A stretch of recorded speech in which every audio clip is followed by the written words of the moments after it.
One of the biggest names in the video rental market thanks to one simple trick: if you can't beat them, eat them. For nearly 30 years, they expanded around the world, buying out all competitors until they were blindsided by their own mismanagement and the inevitable changes in technology that rendered them obsolete. Hi, I'm Dan Larson, and this is the history of Blockbuster.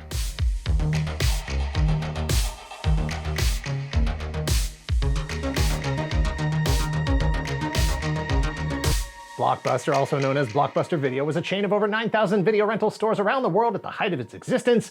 For many communities, the only place to go for movie rentals, since Blockbuster purchased or drove away every other video store in the area. Movies have been around since the late 19th century, but watching them in the privacy and comfort of your own home wasn't practical until the 1950s and 60s, when television became a standard home appliance. However, viewers were still dependent on networks to pick the movies and showtimes. That changed in the mid-70s with the introduction of beta and VHS videotape cartridges and players.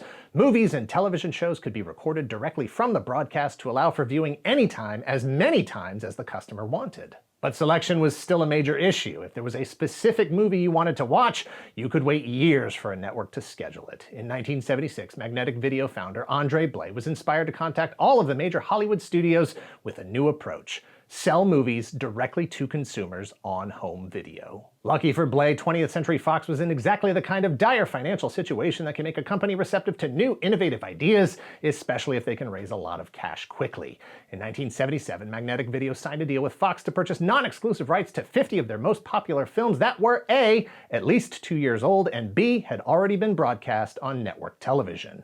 Magnetic Video agreed to pay Fox $7.50 per cartridge sold, with a guaranteed annual minimum of $500,000, or in 2024 dollars, $40 per tape, and nearly $3 million annually. Significant revenue for a company on the verge of oblivion. While this created a new market of movies for sale, it inspired another entrepreneur to build a new market of movies for rent. George Atkinson took advantage of Magnetic Video's deal with Fox by purchasing one copy each of the 50 films in their library. While Magnetic Video had been selling tapes through the mail, Atkinson started a new company located in Los Angeles, California called Video Station. He advertised his video rental shop in newspapers and offered the films on a rental basis. Convenient for people who didn't want to or couldn't pay the full cost of owning the film. At the time, without the benefit of 50 years of hindsight that we here in the future have, studios assumed that only niche film nerds would be interested in owning movies. Just as they had with actual film prints of movies, studios priced cassettes accordingly, knowing that the average person wouldn't buy them, allowing studios to maintain control of supply. Owning a movie on beta or VHS could cost anywhere from $50 to $70. On top of that, studios only sold movies to vendors who could afford to purchase a minimum order of $8,000. Like television before it, the market for video cassette players grew fast. They quickly became an essential appliance in every home. By 1983, there were roughly 7,000 video rental stores throughout the US. That number grew to over 19,000 just a few years later. Movie rentals and soon after video game rentals became the primary focus of many new businesses and an additional source of revenue for many others. Thank you to 80stees.com for sponsoring this video. Click the link in the description below and use code TOYGALAXY to get 30% off your order today. What's the first thing that pops into your head when I say the 1980s or the 1990s? Don't think about it, just say it. 1, 2, 3. Rubik's Cube. Yes, they have that, or they had that, or they will have that. 80stees.com is constantly refreshing their inventory with officially licensed t-shirts featuring characters, quotes, and logos from cartoons, comics, TV shows, movies, wrestling, and music from the 1970s through the 2000s. So while I can't guarantee that everything you can think of will be in stock, I can guarantee that you'll always be surprised by the range of their selection. 80stees.com has something for everyone. Your favorite heroes like Batman, Spider-Man, Mega Man, Deadpool, and Wolverine, Voltron, both Lion and Vehicle, Star Wars, Stargate, old and older Battlestar Galactica, Motley Crue, Biz Markie, Pink Floyd, and Jimi Hendrix. Find the shirt that's right for you, the one that speaks to your interests, and lets the world know that there's no bigger fan of scratch and sniff stickers, Spam, or Kellogg's Fruit Loops than you. And you can prove it because you're wearing the shirt. Click the link below and use code TOYGALAXY for 30% off your order today. Again, that's code TOYGALAXY for 30% off your order. And thanks again to 80stees.com. In 1985, David Cook was the CEO of Cook Data Services, developers of software created specifically for the needs of corporations in the oil industry. Cook himself began writing real estate software in 1978 before focusing on the more lucrative oil industry shortly thereafter. By 1982, Cook had expanded the operation to 85 employees and 5 offices with hundreds of corporate oil industry customers. In 1983, their initial public offering brought in $8 million, and then, seemingly overnight, the oil market cratered. A variety of factors, including global conservation efforts, U.S. deregulation, and newly discovered oil supplies, resulted in a global surplus. Oil prices dropped precipitously, as did Cook Data Services' stock price. Cook was overleveraged in oil and needed to find a solution outside of the oil industry. Cook Data Services started a new company called Amtech, short for Animal Management Technology. Imagine a barcode-based inventory control system, but for livestock that could theoretically also be utilized for railroad car tracking or toll road data collection. David Cook's wife, Sandy, had another idea. Video rental stores were on the rise, but despite convenient local access, selection was limited. What if they took the idea and made it bigger? Not just a video store, but a video superstore. They found a perfect location in Dallas, Texas, a shopping center at a busy intersection. David then reached out to local chain VideoWorks to inquire about becoming a franchise with a caveat: waive the franchise fees since he intended to make a larger investment in his store than normal. The owner of VideoWorks declined, so instead, Cook offered to buy the entire company for $2 million. The owner countered at $4 million, but at that price, Cook preferred to just start from scratch and once again build his own brand with full ownership. As Cook Data Services pulled away from the oil industry, they leaned into video rental. Sandy took on the enormous task of compiling a list of 10,000 titles to stock from 30,000 available movies, which were then organized into 30 categories. In 1985, Cook Data Systems sold off their remaining interest in the oil industry database management software and fully committed to their new identity as they secured their first storefront. Sandy picked out the blue and yellow color scheme, the torn ticket logo, and the name Blockbuster. Cook applied his experience with database software creation and management for the oil industry to the video industry. They created an inventory management system built around barcodes that could quickly scan things in and out of inventory and automatically calculate rental charges, late fees, and yeah, rewind fees. Kids, ask your parents how to be kind.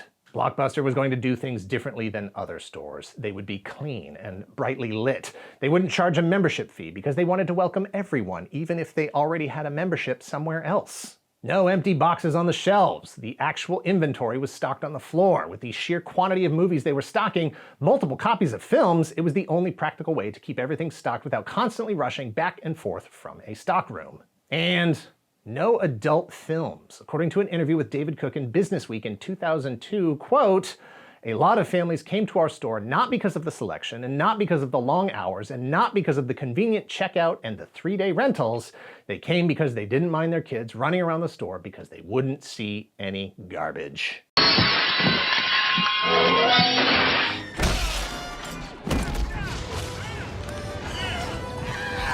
After some construction delays and the logistical reality of trying to organize and display nearly 10,000 unique movies, Blockbuster Video officially opened its doors on October 19, 1985. Nearly 2 years and $800,000 invested had the Cooks anxious to see how customers would respond to their gamble that more was more. Their concerns quickly disappeared as the customers lined up outside for the new video rental experience to get their hands on movies they weren't able to get at any other rental store. As Cook said in a 2003 interview with CNN, quote, "The first night we were so mobbed we had to lock the doors to prevent more people from coming in."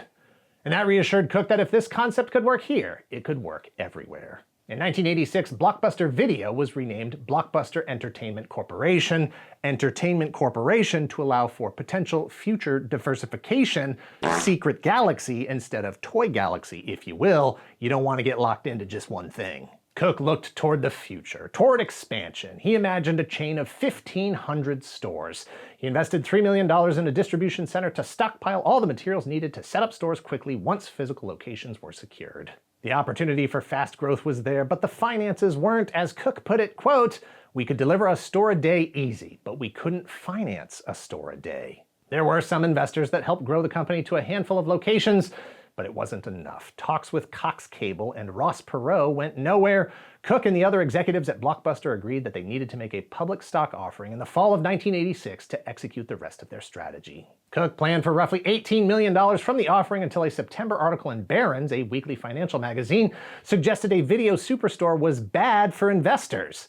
It wondered how a market already oversaturated with 19,000 locations from various companies, large and small, could accommodate a video rental superstore. And not for nothing, but they also suggested that Blockbuster's concept was so easily reproducible that, if it was even moderately successful, the result would be dozens of copycats popping up in every market around the country. More selection, more fun.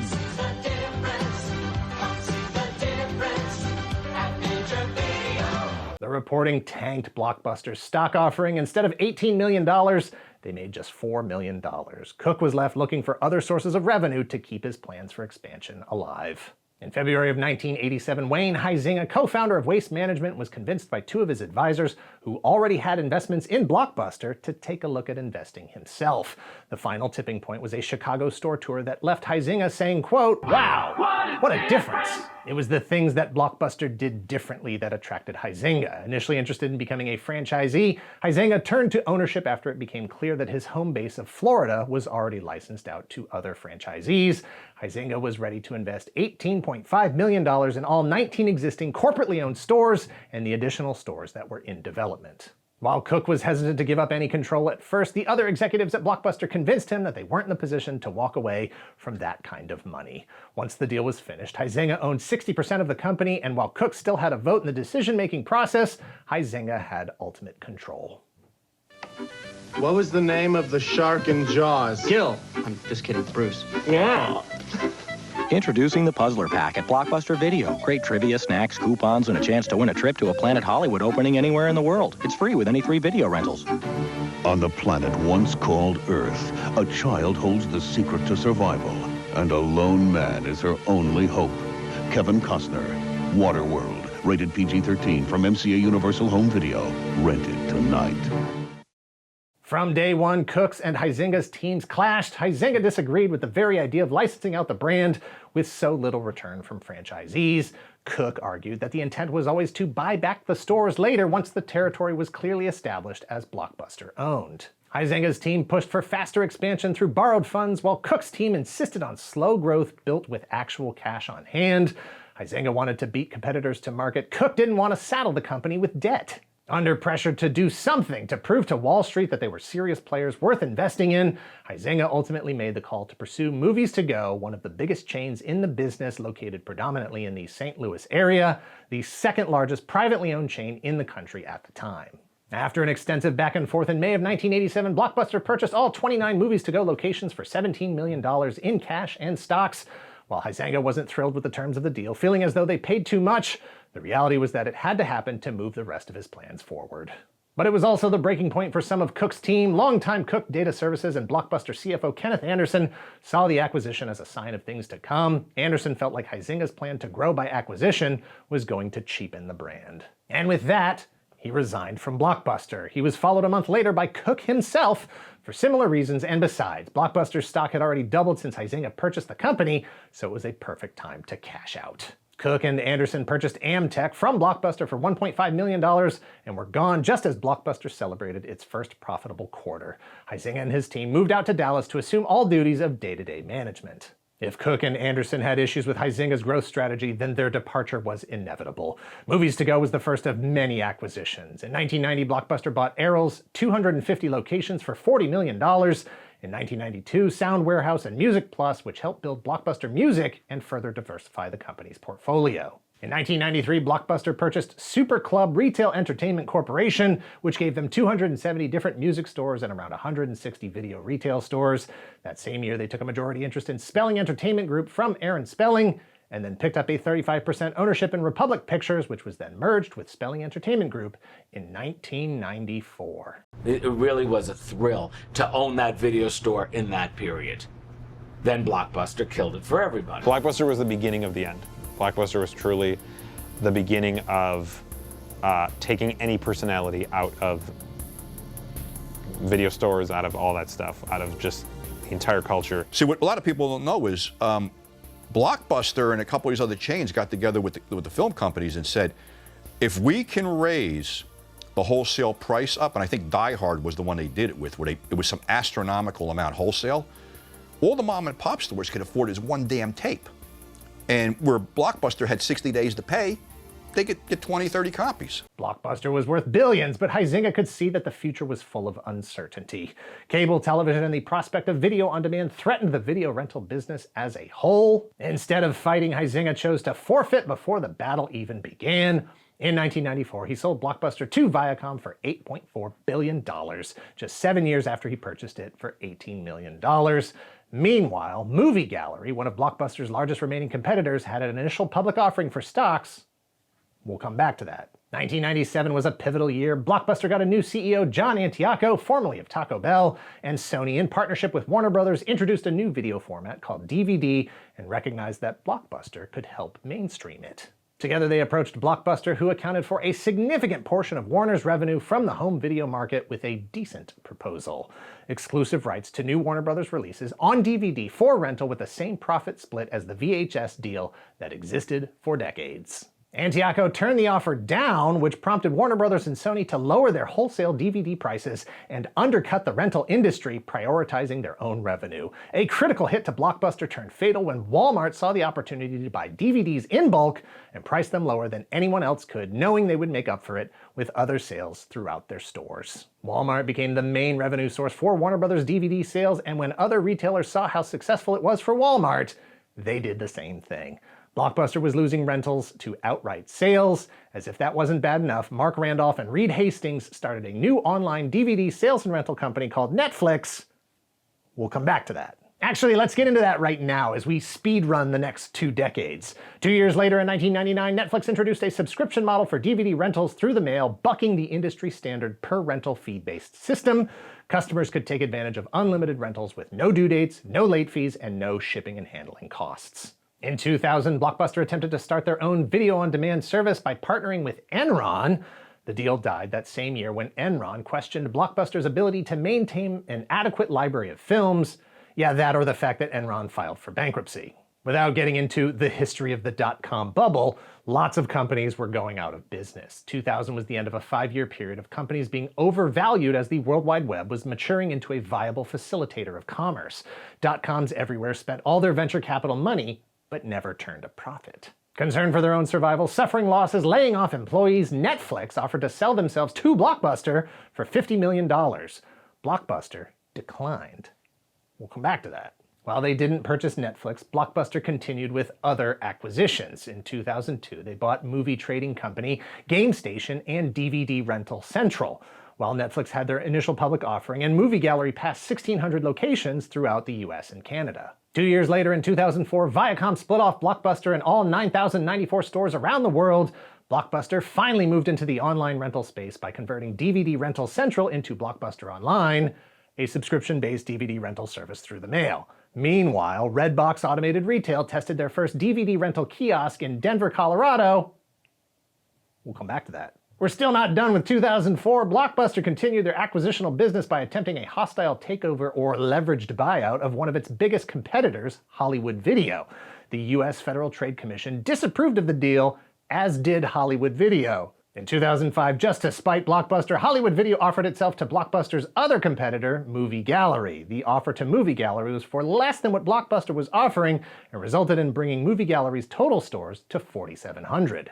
In 2006, Netflix sued Blockbuster for infringing on their 2003 US patent for a subscription rental service with their Blockbuster Online subscription rental service. The case was settled out of court and the terms were not disclosed. In 2007, Blockbuster struck back at Netflix by introducing Total Access, which leveraged their physical locations as return sites for DVDs rented online through their website. Every DVD returned to a physical Blockbuster store earned customers 1 free rental. Blockbuster took a loss every time, but hoped that additional traffic would make up the difference. Does that math work out? It worked, and Netflix hoped to partner with Blockbuster instead of continuing to fight. Netflix CEO Hastings met with Blockbuster CEO Antioco to suggest a partnership where Netflix would purchase all of Blockbuster's online business in exchange for a program where Netflix DVDs could be returned to Blockbuster stores just like they had been with Blockbuster's online Total Access. Blockbuster Online's Total Access. Blockbuster Online's Total Access. Just use the best one. Blockbuster's board of directors, which included Carl Icahn, stepped in before the deal could be made. They pushed out Antioco, replaced him with James Keyes, rejected the deal with Netflix, raised the price of online DVD rentals, killed Total Access, and the free rental incentive. The result was an end to Blockbuster Online's growth, while Netflix lowered their price for DVD rentals and started streaming movies online. Meanwhile, Redbox had quickly become the largest video rental chain with thousands of kiosks around the country. Hulu officially launched, and Movie Gallery filed for bankruptcy. Their stock was delisted and they closed 520 stores. By 2010, Netflix streaming business outnumbered their physical media business. Movie Gallery held steady for a time with 4,000 stores, but was forced to liquidate their entire business as the inevitable end was in sight for businesses dependent on high-volume physical media rentals. Blockbuster was closing stores as fast as they had opened them just a decade earlier. They started the year with 6,500 locations, once again shifting their business in an attempt to catch up and compete with Redbox by opening 10,000 Blockbuster Express kiosks. But the stock was in freefall, ultimately dropping below $1 a share and getting delisted. In September, Blockbuster filed for Chapter 11 bankruptcy protection with $900 million in debts. They closed out 2010 with just over 3,400 stores remaining. In March of 2011, lacking the funds to resolve any of their debts, the Chapter 11 was converted to Chapter 7, liquidation. In April, Dish Network purchased Blockbuster for $320 million and took on an additional $87 million in debts and reduced the number of locations from 1,700 to 500. Meanwhile, Netflix made a deal with television manufacturers to get a button added to remotes that would go right to Netflix online streaming. They were officially the largest streaming service in the US and began creating their own original productions. That's and that. Don't fall for it. It's sarcasm. She almost got you. Come on, man. The last man standing. It may be hard to sympathize with the company that got away with charging $4.99 to rent VHS copies of Jumpin' Jack Flash back in the day and imposed late fees that even loan sharks would find excessive, but this really is the end of an era. Blockbuster will close all of its remaining stores, about 300 of them, and shut down its DVD mailing service by early January. Back in 2004, Blockbuster had 9,000 locations, but then Netflix came along and turned the rental industry on its head. In 2012, Redbox purchased all of the Blockbuster Express kiosks. 2 years later, in 2014, 300 remaining locations were closed, leaving the last Blockbuster a relic in Bend, Oregon, where it remains open today under new management. In 2021, Redbox had their own IPO. In 2022, they were purchased by Chicken Soup for the Soul. In 2024, all of their assets were liquidated. As of this video, Netflix is doing fine. In fact, my wife and I are about to binge season 4 of Blown Away. This season, 10 incredible glassblowers will try and brave the heat. It's easy to point at the technology and say that Blockbuster never stood a chance. The entire video rental system never stood a chance. And while that's true, pointing at the technology ignores the actual decision-making that consistently found Blockbuster trying to play catch-up as competitors found ways to innovate. Jonathan Baskin, previously a marketing communications executive at Blockbuster Marketing, said, quote, "Digital would have changed Blockbuster's business for sure, but it wasn't its killer. That credit belongs to Blockbuster itself." Blockbuster's story isn't unique with respect to a company going out of business due to a lack of foresight or poor management. It happens all the time, every day, at every level, in every industry. The tragedy is the loss of the industry and what it meant to the communities it served. They look to us because we know our collection. We've touched all these boxes. He doesn't say, you're a woman who's white and queer, you're gonna like this. He says, oh, you're Emma. It's kind of great when you go to the video store and go, I'm gonna watch every Sam Raimi movie. Video stores are critical, and without them, you're not having this dialogue with time and objects in space. Video stores were a place to find more movies you might like and people who like movies who can help you find more movies you might like. Instead of today's infinite scroll of titles and a vast sea of thumbnails indistinguishable from the next one until everything blurs to a dull gray wall of content. Video stores weren't just for niche film nerds, they were for everyone who liked movies. And surprise, everyone liked movies. Everyone likes movies. And maybe someday we can come back to that. I often say you're the Walter Cronkite. You should. More people should say that. Thanks for watching. Please hit like and subscribe if you're not already a subscriber. Thank you very much to those of you who already are. If you're in the position to help the channel grow, please visit our Patreon at patreon.com/toygalaxy. Several different tiers to address your specific Secret Galaxy content needs. Check out our new Secret Galaxy merch shop at secretgalaxy.shop. All merchandise is physically in stock and ready to ship. Links to all of this in the description below. And let us know in the comments down below if you had a Blockbuster in your town, or better yet, if you had any other video stores in your town. Was there something before, anything after? Did Blockbuster squash everything? As a military kid, I moved around a lot, so I remember lots of different non-Blockbuster video rental places that stick out because they all had that room in the back corner. I was a young kid, so I'm not 100% sure what was in there. I assume adult things like newspapers, smoking, Jake and the Fat Man on VHS, probably lots of conversation about lawn care. Blockbuster cut all of that out. Cut.